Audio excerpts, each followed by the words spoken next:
It was one of those crisp autumn afternoons in Washington, D.C., where the air smelled faintly of fallen leaves and the streets buzzed with people rushing to their destinations. Maya, a 34-year-old black woman with a heart as big as her dreams, had just finished volunteering at a local food bank. She always found joy in helping others. It wasn't just something she did. It was who she was. As she walked through a small park near Capitol Hill, her mind wandered to the day's events. She thought about the families she'd met earlier, people struggling to make ends meet but still managing to smile through their hardships.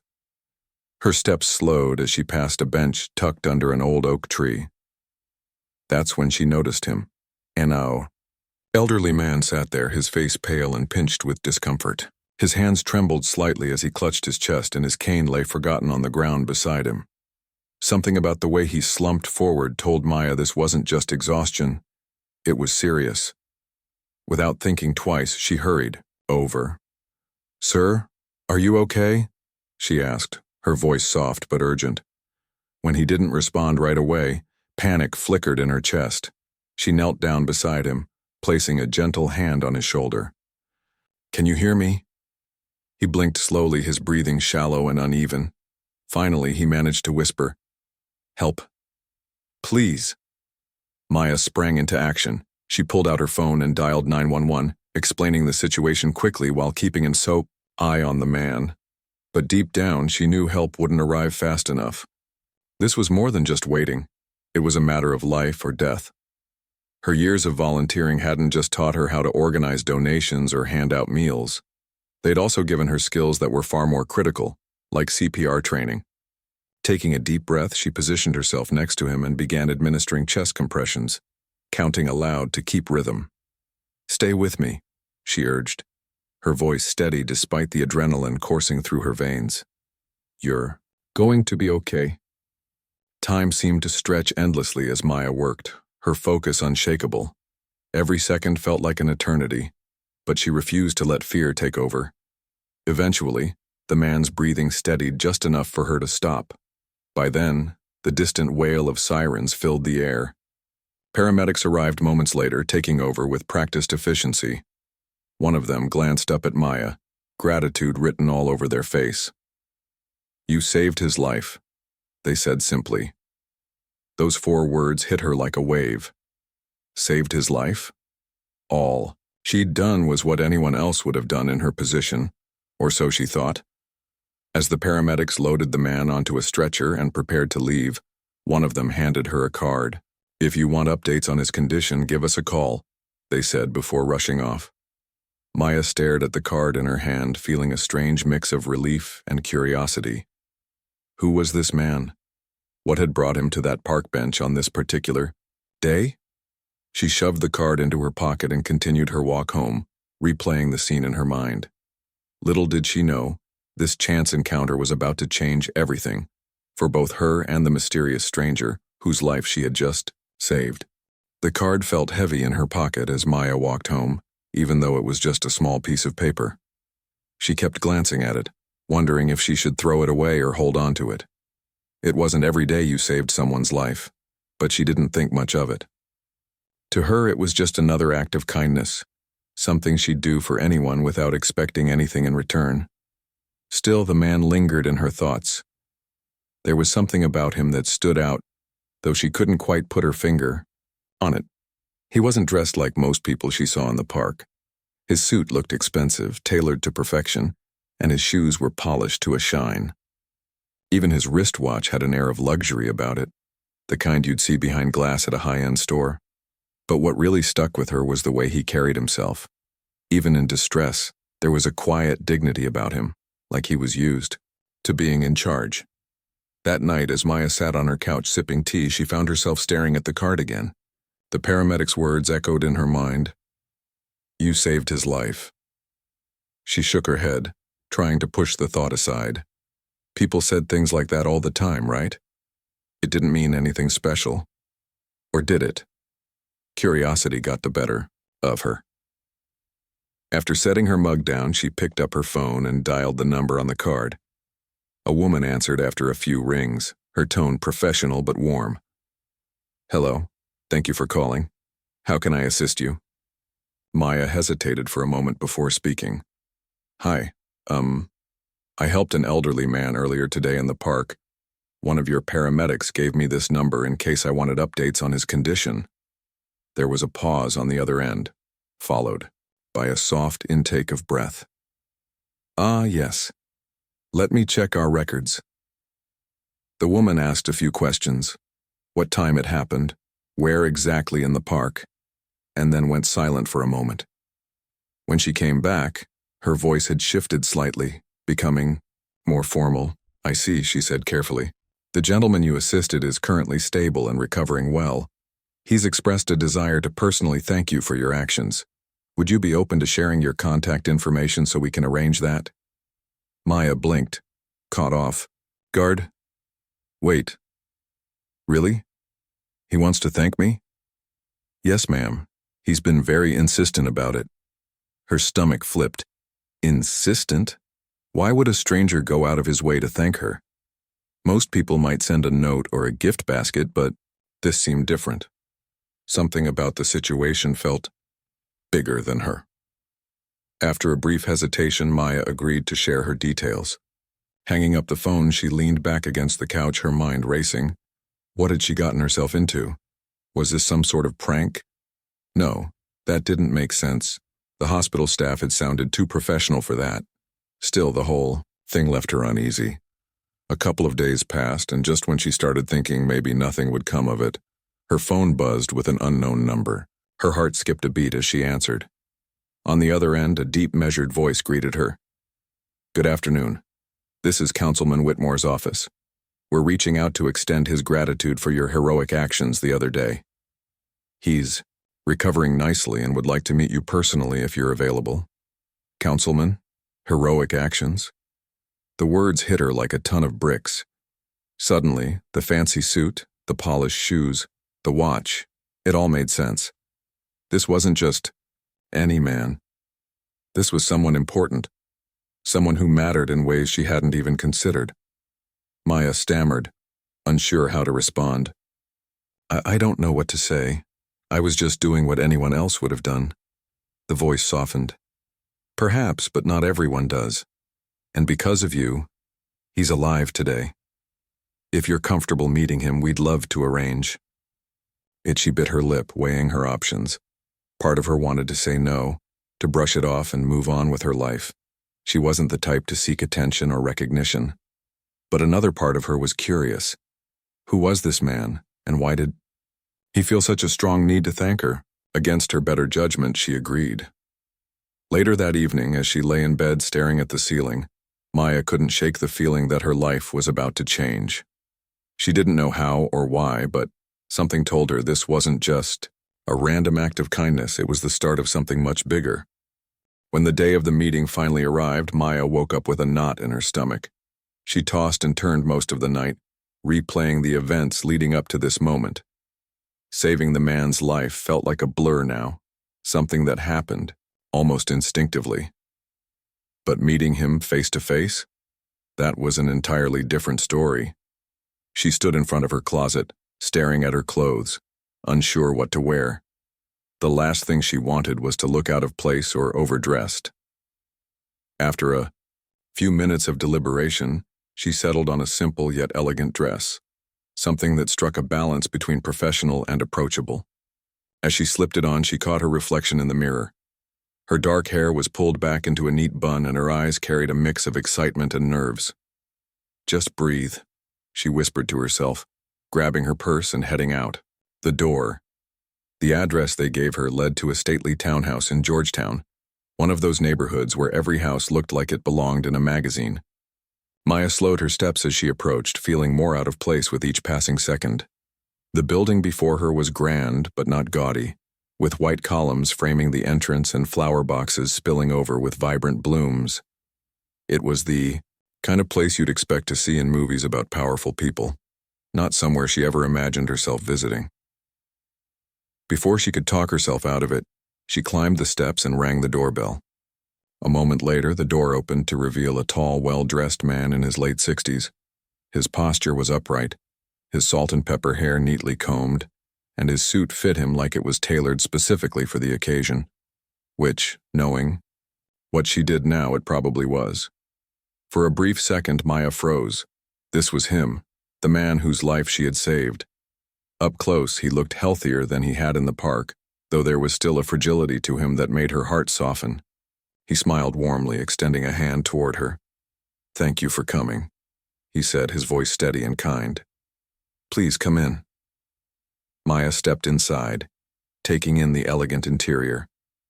The walls were adorned with paintings that looked like they belonged in a museum, and the furniture screamed timeless sophistication. Yet despite the opulence, there was a warmth to the space, an inviting quality that put her slightly at ease. They settled into a cozy sitting area, where a tray of tea and biscuits awaited them. As they sat down, he leaned forward slightly, his expression serious but friendly. "First, let me say how deeply grateful I am for what you did. You saved my life, and I'll never forget that." Maya shook her head, her cheeks flushing with embarrassment. "I didn't do anything special. Anyone would have done the same." He raised an eyebrow, clearly skeptical of her modesty. "Not everyone knows CPR, and even fewer would have acted as quickly and calmly as you did. Believe me when I say your actions were extraordinary." His words hung in the air, making her shift uncomfortably in her seat. She wasn't used to being praised, especially not by someone who radiated authority the way he did. Changing the subject, she asked, "How are you feeling now? Are you okay?" He nodded, his smile returning. "Much better, thanks to you. The doctors say I'm lucky to be alive, and I couldn't agree more. But enough about me. I'd love to hear about you. Who are you, and what brings you to Washington, D.C.? Maya hesitated, surprised by the question. Most people didn't ask about her story unless they already knew her. Taking a deep breath, she began sharing bits and pieces of her life, how she grew up in a working-class neighborhood, how she became passionate about helping others through community work, and how she spent her days volunteering at food banks and mentoring young people. As she spoke, she noticed something remarkable. He listened, really listened. Not the polite nodding and smiling kind of listening, but the kind where you could tell the person genuinely cared about what you were saying. It was refreshing and a little intimidating. When she finished, he sat back, his expression thoughtful. "You're doing incredible work," he said after a pause. "The world needs more people like you. People who roll up their sleeves and get things done without expecting anything in return." Maya chuckled nervously. "Well, I'm just trying to make a difference where I can." "And you are," he replied firmly. Then, after a beat, he added, "Which is why I'd like to propose something." Her curiosity spiked. "Something?" He nodded, his gaze steady. "Yes. I've spent decades in public service advocating for policies that aim to create a fairer, more just society. But too often, I find myself disconnected from the very people I'm trying to help. Your perspective, your lived experience, is invaluable. I'd like to collaborate with you, to bring your voice into spaces where decisions are made." Maya stared at him, stunned. Collaborate? With him? The idea seemed surreal, almost laughable. What could she possibly offer someone so accomplished? Sensing her hesitation, he leaned forward again, his tone earnest. "I'm not asking you to become a politician or anything like that, just share your insights. Help me understand the challenges people face in ways I might miss. Together, we can make real change happen." The weight of his words sank in, and for the first time Maya allowed herself to consider the possibility. Could she really step into a world so far removed from her own? And if she did, would it even make a difference? As they continued talking, she realized one thing for certain. This meeting wasn't just about gratitude. It was about connection. Two people from vastly different walks of life finding common ground in the pursuit of something greater. For the first time in days, Maya felt a spark of hope. Maybe, just maybe, this unexpected encounter would lead to something extraordinary. Maya left the townhouse that day with her mind spinning in circles. The conversation had been intense, inspiring, and a little overwhelming all at once. She replayed his words over and over in her head. Your perspective is invaluable. It sounded nice, really nice, but it also felt like a lot of pressure. How could someone like her, who'd spent most of her life working behind the scenes, suddenly step into a world where decisions were made that affected millions? The next few days passed in a blur as Maya wrestled with the decision. On one hand, she couldn't deny the appeal of making a bigger impact. Her work at the food bank and mentoring young people was fulfilling, but she often wondered if it was enough. Could she really reach more people by partnering with him? But on the other hand, doubt gnawed at her. What did she know about politics or policy making? She wasn't an expert. She didn't have fancy degrees or connections.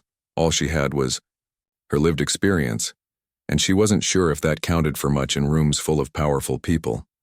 Still, something about his sincerity stuck with her. He hadn't just thrown out vague compliments.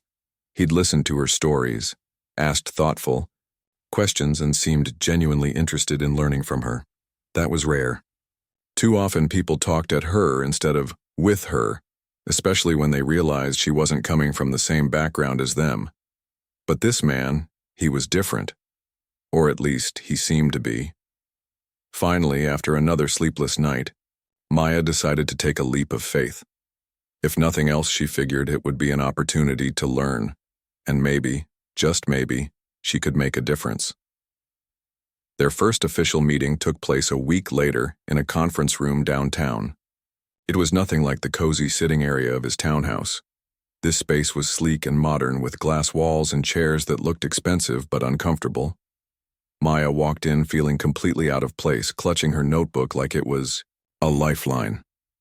Around the table sat several well-dressed individuals, their expressions serious as they pored over stacks of papers and laptops.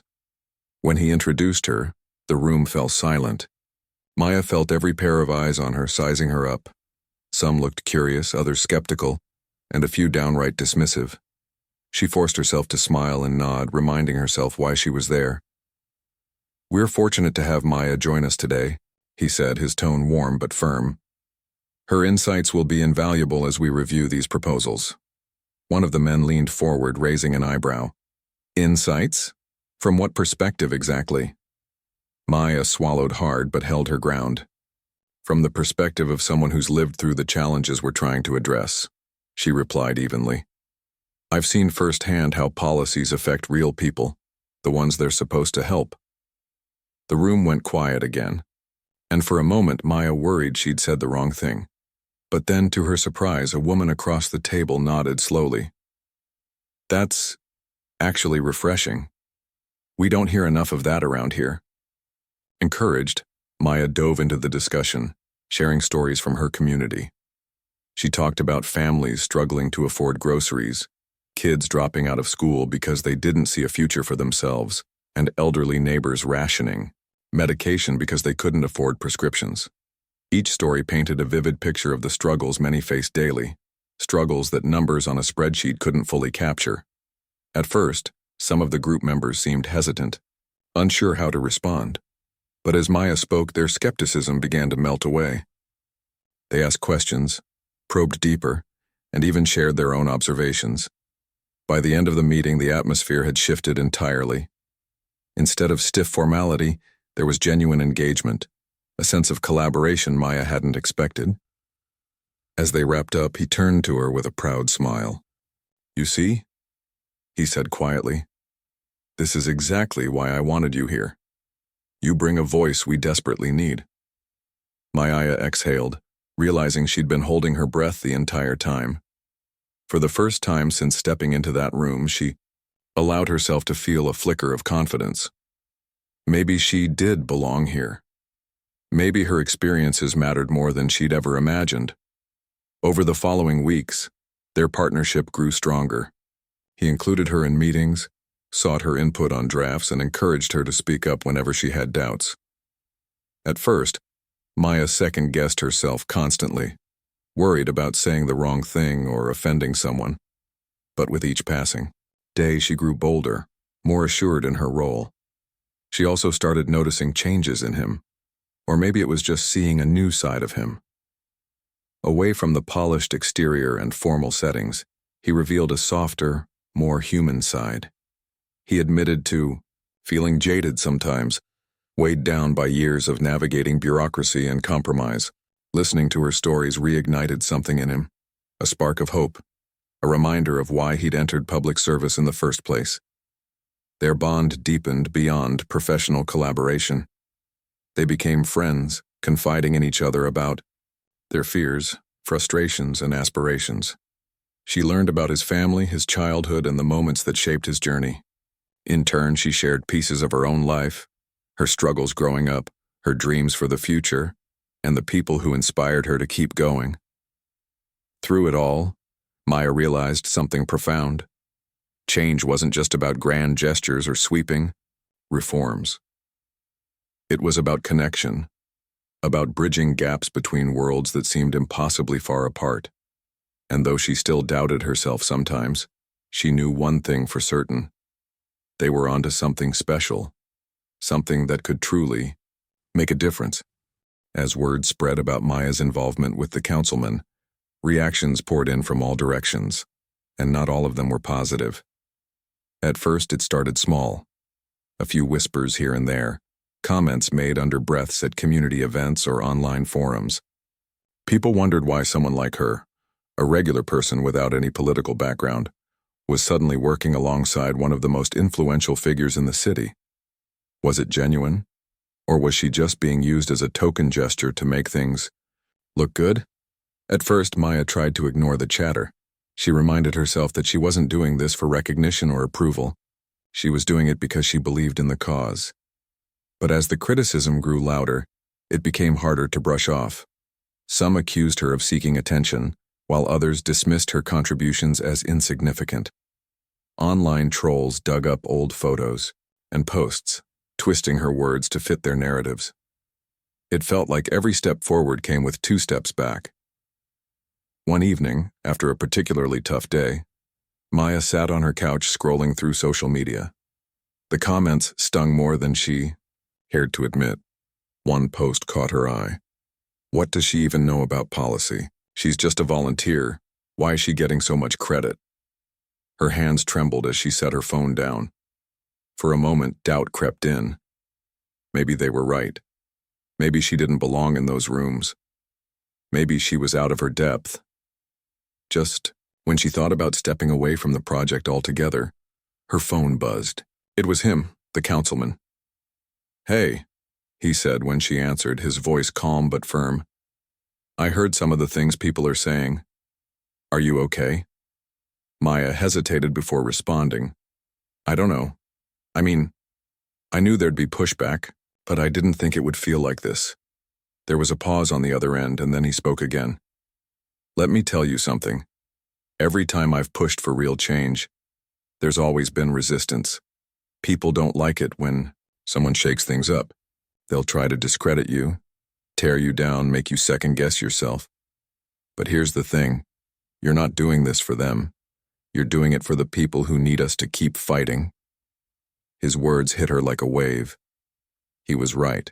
She hadn't signed up for this to win popularity contests or impress critics. She'd done it because she wanted to help, to give a voice to those who often went unheard. And if that meant facing backlash, then so be it. The next morning, Maya walked into another meeting with renewed determination. This time, instead of shrinking under skeptical stares, she leaned into her role. When someone questioned her qualifications, she responded confidently. "I may not have a degree in policymaking, but I've lived the policies you're debating. I've seen how they work, or don't work, for real people. That's my expertise." Her boldness surprised even herself.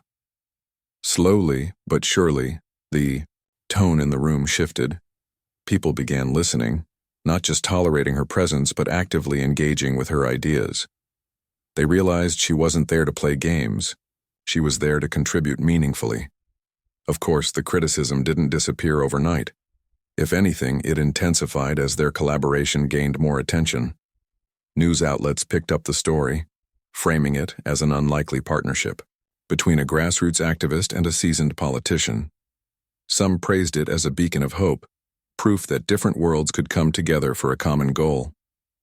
Others mocked it, calling it a publicity stunt or questioning whether Maya was truly qualified to advise on federal matters.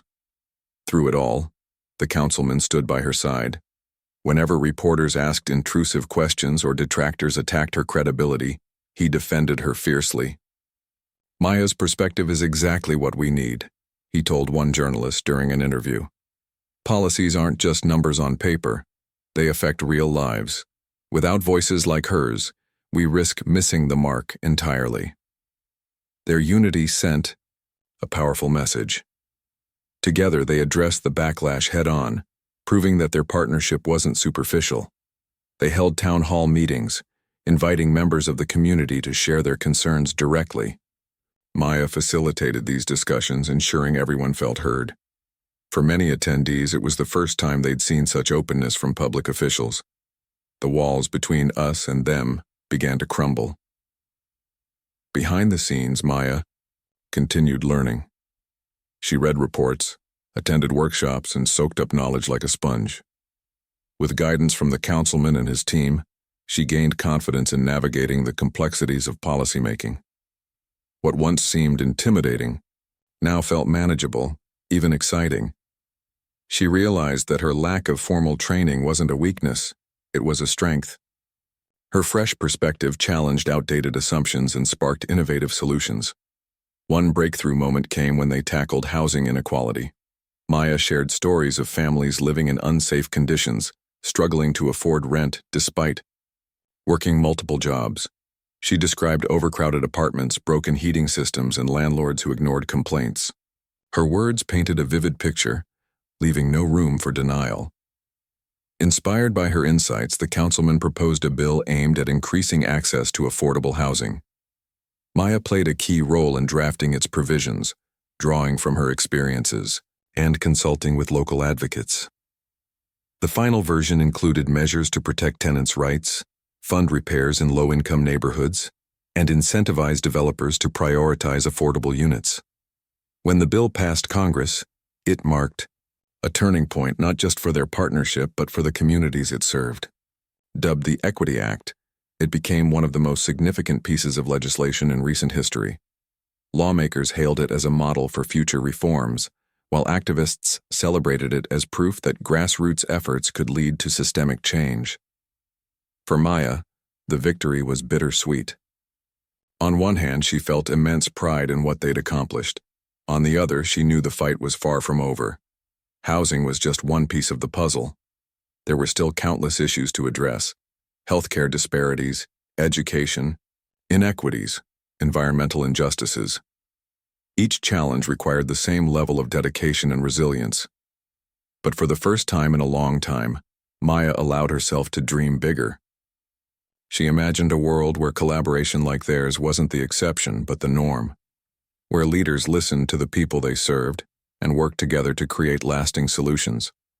And though the road ahead would undoubtedly be difficult, she knew one thing for certain: she wasn't alone. The passing of the Equity Act was a monumental moment, but it didn't come without its share of challenges. For weeks leading up to the vote, Maya and the councilman worked tirelessly, navigating a maze of debates, negotiations, and compromises. It wasn't just about crafting a bill that addressed housing inequality. It was about ensuring it had enough support to survive the political battleground of Congress. Maya quickly learned that policymaking wasn't as straightforward as she'd imagined. There were late-night strategy sessions in dimly lit conference rooms, heated arguments over wording that seemed minor to her but carried massive implications, and endless rounds of revisions. At times, it felt like they were taking one step forward only to be pushed 2 steps back. But through it all, Maya held on to one truth. This wasn't just about words on paper, it was about people's lives. One particularly grueling evening, Maya found herself sitting across from the councilman in his office. The clock ticked past midnight, and stacks of documents cluttered the desk between them. Her eyes burned from staring at screens for hours, and her voice was hoarse from explaining the same points over and over again. Frustration bubbled beneath the surface as she watched another round of edits water down key provisions of the bill. "This isn't what we set out to do," she said finally, her tone sharper than she intended. We're losing sight of why we started this. The councilman sighed, rubbing his temples. I know it feels like we're giving too much away, but sometimes compromise is the only way to get anything done. Trust me, I've been here before. Maya leaned back in her chair, crossing her arms. But if we keep compromising, will it even make a difference? Will it help the families who are barely holding on? He looked at her then, his expression softening. That's exactly why you're here. To remind us, not just me, but everyone involved, of the human side of this. If we lose sight of that, then we've failed. His words struck a chord. She nodded slowly, letting out a deep breath. Okay, let's try again. And so they did. Over the next few days, Maya doubled down on her efforts. She reached out to community leaders, activists, and advocates, gathering testimonials and data to strengthen their case. She attended hearings, speaking passionately about the real-world impact of the proposed legislation. Her authenticity resonated with lawmakers, many of whom had grown jaded by years of empty promises and performative gestures. Slowly but surely, the tide began to turn. When the final vote came, Maya sat in the gallery of the House chamber, her heart pounding as representatives cast their ballots one by one. The tension in the room was palpable, a mix of anticipation and anxiety. When the tally flashed on the screen, passed. A wave of relief washed over her. Tears welled up in her eyes as applause erupted around her. People hugged each other, some openly crying, others cheering loudly. For a brief moment, the divisions that had defined the process melted away, replaced by a shared sense of accomplishment. Outside the Capitol building, reporters swarmed them, eager for sound bites and reactions. Cameras flashed as microphones were thrust toward Maya and the councilman. He stepped aside, gesturing for her to take center stage. This victory belongs to her, he said simply, his pride evident. Maya hesitated for a second, unaccustomed to being in the spotlight.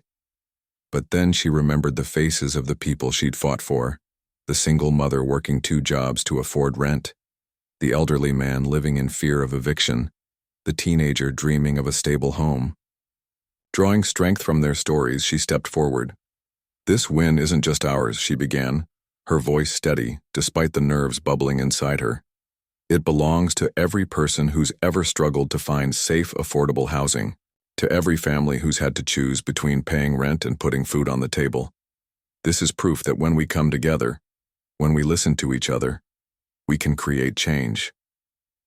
Her words echoed through the crowd, earning cheers and applause. Reporters scribbled furiously in their notebooks, capturing every sentence. Social media lit up with clips of her speech, hashtags celebrating the Equity Act trending within hours. Overnight, Maya went from being an unknown volunteer to a symbol of grassroots activism making waves in high places.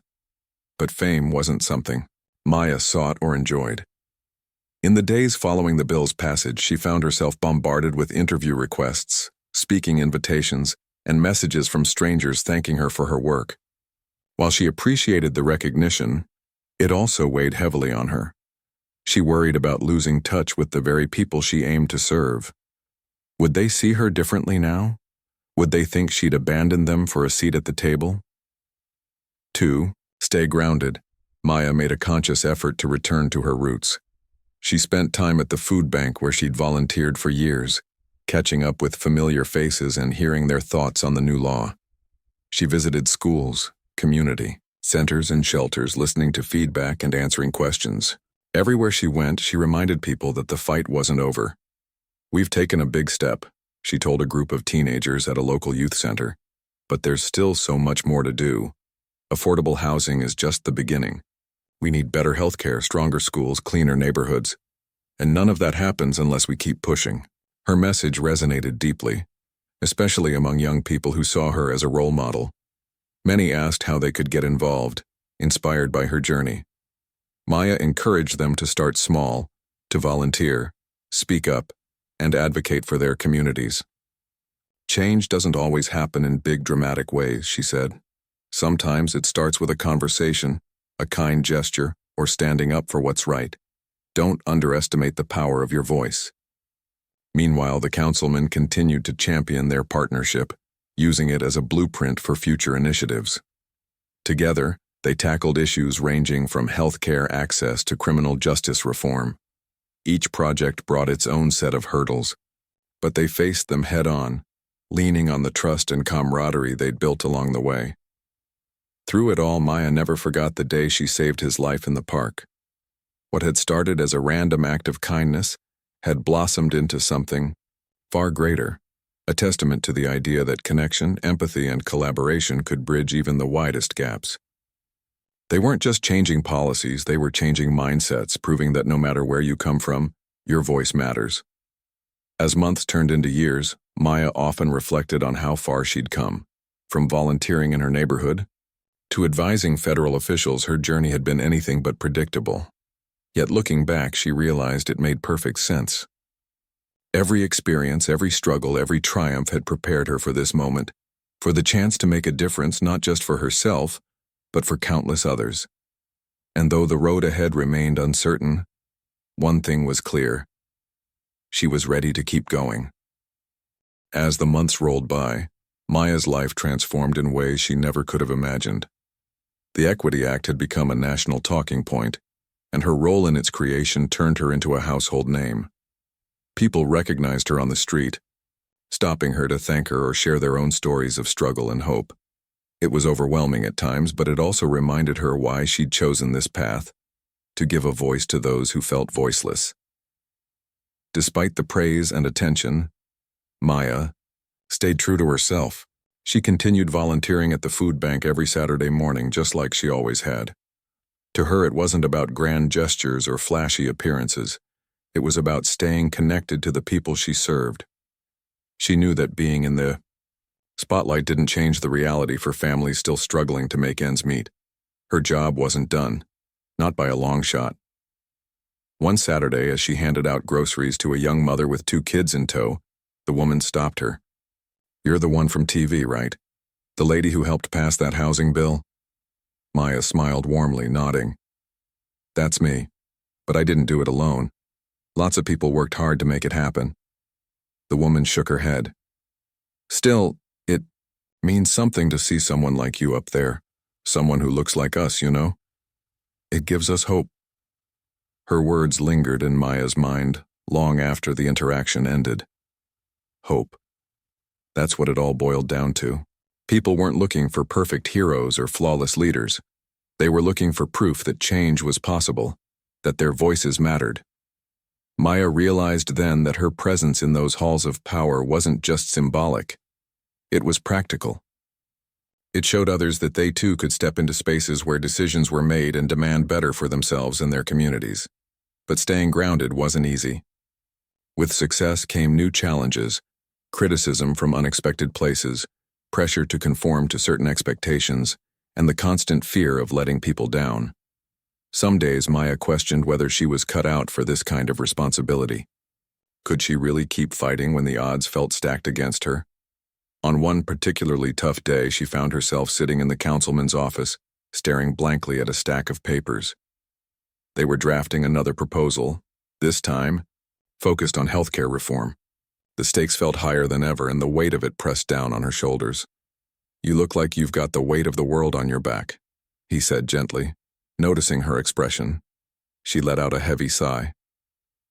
"Sometimes it feels like I do. I mean, how do we even begin to tackle something this big? Healthcare is such a mess and everyone has an opinion. How do we know we're doing the right thing?" He leaned back in his chair, studying her thoughtfully. "Here's the thing. No one gets it completely right the first time. Progress isn't perfect. It's messy, frustrating, and full of setbacks. But what matters is that we try. And when we fail, we learn and try again." His words resonated deeply. She nodded slowly, feeling a small spark of determination reignite within her. "You're right. We can't fix everything overnight, but we can start somewhere." And so they did.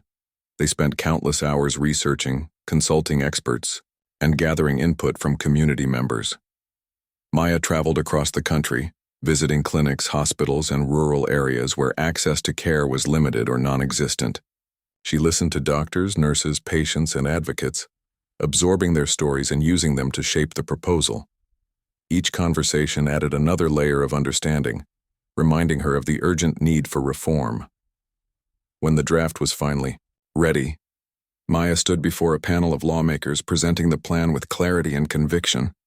She spoke not as someone seeking approval, but as someone demanding justice. "Healthcare isn't a privilege, it's a right," she declared. "No one should have to choose between paying for medicine and putting food on the table. No parent should have to watch their child suffer because they can't afford treatment. This isn't politics, it's humanity." Her speech earned both applause and pushback. Critics argued that the proposal was too ambitious, too expensive, too idealistic, but supporters rallied behind her, flooding social media with messages of encouragement and organizing grassroots campaigns to build momentum. Once again, Maya found herself at the center of a heated debate, navigating criticism while holding firm to her beliefs. Through it all, the councilman remained a steadfast ally. He admired her resilience, her ability to stay focused despite the chaos around her. "You've grown so much," he told her one evening as they reviewed feedback on the proposal. "I remember when you first walked into my office unsure if you belonged here. Look at you now, you're leading the charge." Maya chuckled softly, shaking her head. "I wouldn't say I'm leading anything. I'm just trying to do what's right. And that's exactly what makes you a leader," he replied with a smile. Their partnership continued to evolve, becoming a model for collaboration between grassroots activists and policymakers. Together, they proved that meaningful change required more than good intentions. It demanded humility, empathy, and a willingness to listen. They challenged each other, pushed boundaries, and celebrated victories, big and small. Over time, Maya noticed subtle changes in herself. She was more confident, more assertive, yet still rooted in the values that had guided her from the start. She learned to embrace discomfort, viewing it not as a sign of weakness, but as an opportunity for growth. Most importantly, she remembered to take care of herself, carving out moments of rest and reflection amidst the whirlwind of activity. Late one night, as she sat on her couch flipping through old photos, Maya paused on a picture of her younger self. In it, she looked hopeful, determined, maybe even a little naive. Back then, she hadn't known what lay ahead, the battles she'd face, the victories she'd celebrate, the lives she'd touch. But she'd trusted in her ability to make a difference, however small. Smiling to herself, she set the photo aside and picked up her journal. Flipping to a blank page, she wrote a single sentence: "Change starts with believing you can." It wasn't just a reminder for herself. It was a message for anyone watching her journey. Whether they were students dreaming of brighter futures, parents working tirelessly to provide for their families, or neighbors stepping up to help one another, Maya wanted them to know one thing: they had the power to create change. All it took was courage, persistence, and faith in the possibility of a better tomorrow. As she closed her journal and turned off the light, Maya felt a deep sense of peace. The road ahead would be long and uncertain, but she was ready. After all, she'd already proven that even the smallest acts of kindness could lead to extraordinary outcomes, and that was enough to keep her moving forward.